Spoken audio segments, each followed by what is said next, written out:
maanaam tey fii ci Touba xam nga Pastef dafa constitué wu de telle sorte que fii ci Touba kenn rek lañ jàpp ne moo fi coordonnateur Pastef Cheikh Thioro Mbacké lañ koy jéeñ mais ñoom ñàkkul ñu am ay cellules ci quartier yi ku ci nekk sa kii wu bopp nga sa patron wu bopp nga ci quartier ba nga nekk ci cellule ba nga nekk mais nag kii coordonné loolu yëpp ne nañ Cheikh Thioro Mbacké la honorable mais nag comme ñoom ni ñuy dundee jamono ji ñu toll nii mooy gone yooyu di ma jéem a fitnaal man jàpp naa ne dafa am ñu nekk seen ginnaaw rek aw ma ci yàqit nag dama ko jàpp rek mais ñooñu ils n'ont qu'à déchanter ndax Cheikh Thioro boobu ma lay wax noonu am na fu ñu jaar donte jaar-jaar bi yàggul jaar-jaar bi dara nekku ci nag métier bi ma nekk moo ñu boole rek moo dajale suñu yoon ñu daje ci pourtant Cheikh Abdou bu sëñ Cheikh Khady Daaru Musti man sama nit la El Modou nitam la suñ demaan màggalu Daaru Musti moo ñuy invité këram la ñuy nekk d'ailleurs bu ma amee sañ-sañ lu bëri ma xam ko moom ma koy wax ci rajo bi c'est parce que lu ma fekkee la lépp sama kanam la sunu kanam sax lay wax la xewe première année bi Ousmane Sonko di xamanteeg Cheikh Abdou sama kanam la nañ xamantee sama kanam la n'est-ce pas moo tax am na lu bari loo xam ne lu ma xam ne te noppeeku am na yu ma ci wax nag man gëw ma ne Cheikh Abdou sëriñu Ousmane Sonko la gëw ma ko ay waay lañ ay xarit lañ ay nit lañ c'est des amis n'est-ce pas loolu moom am naa ci yàqin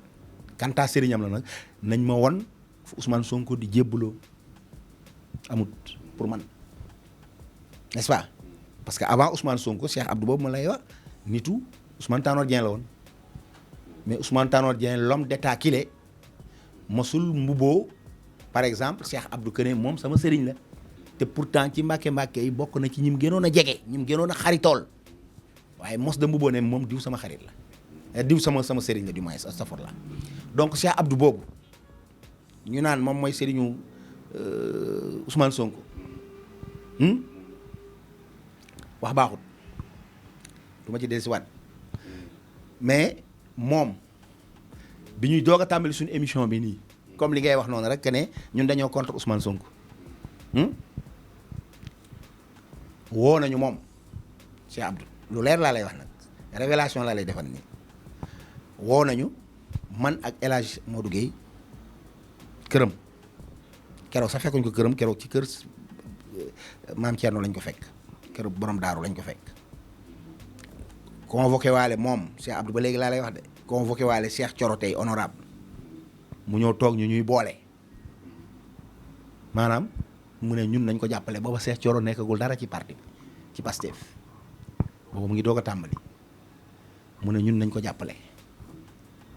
ñun la fi am ñun la fi yaakaar kon nañ ko jàppale ci sas ak yéen bi mu am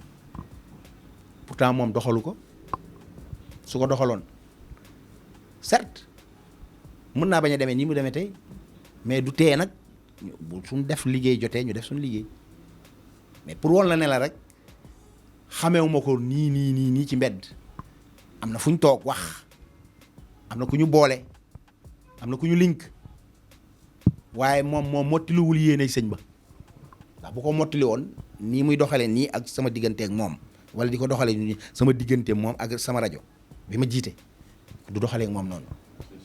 sëñ Cheikh Thioro bi ñuy wax ne moom mooy coordonnateur u Pastef fii yàlla xam na ne bu ñu daje woon nii ci mbedd sax du ma ko xàmmee wallaahi ndax man dama ker nekkatuma nitu terrain dematuma ci terrain dematuma yëfu journalisme bëreetu ci maa ngi toog sama ruq di gérer li may gérer di doxal sama rajo loolu moo ma yitteel mais nag du tee nag fi ma toog lépp fii la may fekk lu waaye war a xam maa ngi koy xam am naa samay source am samay relation am samay rapport kon lu nit war a xam ci mbirum journaliste rek xam naa ko fii ci dëkk bi li ma fi ump bëriwul de waaye nag du lépp la ñuy wax malheureusement loolu la donc moom en tant que responsable Pastef xam naa ko nii rek ñeneen ak ñeneen ay boy yu fi nekk ñu ci bëri xam naa leen dañuy faral di wax ci lu jëm ci wàllu politique mais ñi may waxal bëriwul léeg-léeg ma def émission ba pare nit woo ma mais ma jox la temps bi ma la war a jox ñu waxtaan xëy na bu ñu waxtaanee dinañ gën a ne ko lu tax nga waxee nii lu tax nga defee nii lu tax nga wax lii man loolu daf may neex donc mais métier bi daal moo xaw a doy waar ba dafa ingrat parce que ki ngay waxal tant que yaa ngi koy waxal lu ko neex sa waay lay doon mais bés boo waxee lu ko métti wala lu ko arrangé wut mu def la noonu. jaaruñ déggal ma la wax bu ma dajewoon ak moom ci mbedd mu la ma ko xameewu ma ko. mais non dama koy dégg ci moom rek damay dégg ci moom bëri na sax ñuy wax ne xale yi nii ñu nekkee nii moom la ndax ñoom bëri seen groupe WhatsApp yu bëri ñun bu ñu defee émission ba pare dañuy dagg émission bi tabal ko fa te ñoom am nañ lu ñu tuddee ñoom si seen habitude la li ñu tuddee sànni jamra